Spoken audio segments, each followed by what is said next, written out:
নমস্কার, মা ওমের ছোট্ট রান্নাঘরে আপনাদের জানাই সকলকে স্বাগত। আমি বানিয়েছিলাম চিলি চিকেন। তাহলে চলুন দেখে নিই চিলি চিকেনটা কীভাবে বানিয়েছি। পেঁয়াজ, ক্যাপসিকাম, টমেটোটাকে বড় বড় কিউব করে কেটে রেখেছিলাম। টমেটোটা অবশ্যই অপশনাল। চিলি চিকেনটাকে অল্প ভিনিগার দিয়ে ভিজিয়ে রেখে আদা রসুন লঙ্কা কুচি এবং আদা রসুন বাটা রেখেছি। সাথে একটা ডিম আমি ভালোভাবে ফাটিয়ে রেখে দিয়েছিলাম অল্প লবণ দিয়ে। আর চিলি চিকেনের জন্য যে সসটি তৈরি হয় সেই সসটি কীভাবে বানিয়েছি আমি ভিডিওর মধ্যেই বলে দেবো, সেটাও রেডি করে রেখেছি। কর্নফ্লাওয়ার, ময়দা, কাশ্মীরি রেড চিলি পাউডার, গোলমরিচের গুঁড়ো আর একটা চিলি চিকেন মশলা রেখেছিলাম। চিলি চিকেনের মশলাটা অবশ্যই অপশনাল, আপনি দিতেও পারেন না দিতে পারেন। এইবারে আমরা চিলি চিকেনের ম্যারিনেশনের জন্য একটু রিফাইন অয়েল প্রথমে দিয়েছি। এইবারে আদা রসুন বাটাটা দিলাম। দেওয়ার পরে একে একে আমরা সমস্ত কিছু যা যা দেখালাম সেগুলো অ্যাড করব। যেমন কর্নফ্লাওয়ার, ময়দা, কাশ্মীরি রেড চিলি পাউডার, গোলমরিচের গুঁড়ো আর চিলি চিকেন মশলা। চিলি চিকেন মশলাটা কিন্তু দেওয়ার পরে খুব একটা খারাপ লাগে না খেতে, কিন্তু এটা অবশ্যই অপশনাল, আপনারা দিতেও পারেন না দিতে পারেন। আর কাশ্মীরি রেড চিলি পাউডারটা দিলাম এই কারণে যাতে কালারটা খুব ভালো আসে। প্রথমে বলে রাখি, এটা আমার ইউটিউবের প্রথম ভিডিও, হয়তো অনেক ভুল ত্রুটি হচ্ছে, ভয়েসেও অনেক ভুল ত্রুটি হচ্ছে। ভুল ত্রুটি হলে আপনারা অবশ্যই বলবেন। আর আমি এটুকু আশা রাখবো যে আপনারা পাশে থাকবেন। দেখুন, আমি একটা ডিমগুলো যেটা রেখেছিলাম সেটা দিয়ে দেওয়ার পরে স্বাদ মতন লবণ আর অল্প সামান্য চিনি অ্যাড করার পরে ম্যারিনেট করে আমি কিছুক্ষণ রেখে দিয়েছি। আমি যে সসটি বানিয়েছি সেটা কি কি দিয়েছি সেটা আমি অবশ্যই এই ভিডিওর মধ্যে বলছি। এইবারে একটা কড়াই গরম করে চিলি চিকেনের ম্যারিনেট করা যে পিসগুলো সেগুলো গরম তেল করে তারপর একে একে ভেজে নেব। অবশ্যই আপনারা দেখবেন হাই ফ্লেম এবং লো ফ্লেম করে ভালোভাবে ভেজে নিতে। লো আর হাই ফ্লেমে রাখলে কিন্তু খুব পুড়ে যাওয়ার সম্ভাবনা থাকবে, তাই হাই ফ্লেম লো ফ্লেম দুটোই মেনটেন করে আপনারা ভাজাভাজিটা করে নেবেন। তার মাঝখানে আমি একটুখানি চিকেন পকোড়া বানিয়ে নিয়েছিলাম বাড়িতে খাওয়ার জন্য।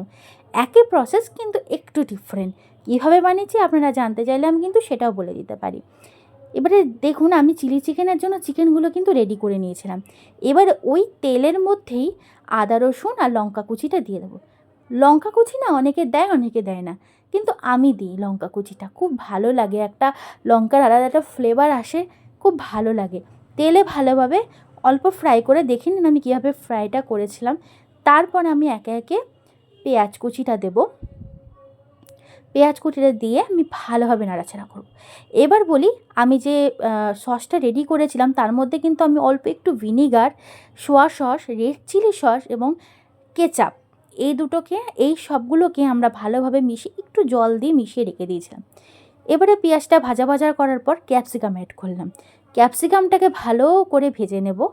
ভালো করে ভেজে নেওয়ার পরে আমরা এর মধ্যে দেব অল্প লবণ, স্বাদ মতন লবণ এবং চিনিটা না আমি একটু ফ্লেভার দিতে খুব ভালোবাসি। চিনিটা দিলে খুব ভালো একটা ফ্লেভার আসে আর খেতে খুব স্বাদ হয়। চিনিটা দেওয়ার অবশ্যই চেষ্টা করবেন। চিনিটা দিলে কিন্তু চিলি চিকেনের ক্ষেত্রে খুব ভালো হয়। তারপরে যে টমেটোটা রেখেছি সেটা অবশ্য অপশনাল, কিন্তু আমি দিই। যে সসটি আমি করে রেখেছিলাম, যেটা আমি যা যা দিয়েছি আমি আপনাদের বলেও দিলাম, সেই সসটা এবার আমি দিয়ে দিলাম। দিয়ে দেওয়ার পরে কিছুক্ষণ নাড়াচাড়া করার পরে সসের বাটিতে না অনেকটা সস লেগেছিলো, তাই আমি একটুখানি জল দিয়ে ভালোভাবে গুলিয়ে সেটাও দিয়ে দিয়েছিলাম। দিয়ে ভালো করে নাড়াচাড়া করার পরে চিলি চিকেনের যে চিকেনের পিসগুলো ছিল সেগুলো কিন্তু আমি এরপরে দেব। তার আগে কর্নফ্লাওয়ার 1 চামচ আর একটুখানি আমি একটা বাটির মধ্যে জল নিয়ে গুলে রেখেছিলাম। কর্নফ্লাওয়ারটা কিন্তু আমি একটু কম দিই, বেশি দিই না। আপনারা আপনাদের মতন দেবেন, তবে 1 চামচ আর একটুখানি দিলেই হয়ে যাবে। এবার ওই চিলি চিকেনের পিসগুলো দিয়ে ভালোভাবে নাড়াচাড়া করব, একটু ভাজা করব। আর এই প্রসেসে করলে না চিলি চিকেনটা বেশ টেস্টি হয়। এরপরে আমি জল অ্যাড করব। জলটা না অনেকে আগে দেয় তারপরে চিকেনের পিসগুলো দেয়, কিন্তু আমি আগে চিকেনের পিসগুলো দিই, পরে জল দিই।